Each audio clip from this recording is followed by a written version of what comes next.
Which prayer does Huzur like and recite the most? There are quite a number of prayers which I like. I like the prayer Rabbi Inni Liman Zalta Ilayya Min Khairin Fakir. Oh Allah, whatever the blessing you bestow on me, I am in need of that. So there are quite a number of prayers. Rabbi habli hukman wa likni bi salihin wa jali lisana sidqin fil akhirin. Right? So that Allah Ta'ala give me the wisdom and knowledge, right? And make me to be with those people who are Allah's loved ones. And they are doing good deeds. And then also give strength to my words so that people can understand it.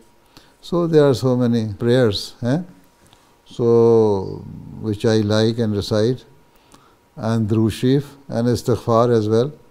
Istighfar is the main thing which a person should recite, and I also try to give more emphasis on doing Istighfar. So you should also do Istighfar and say Durood.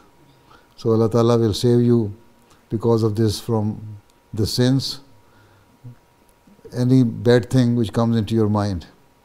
So if you are doing Istighfar, Allah Ta'ala will save you from it. So you should also do Istighfar. Right? Yes. Okay.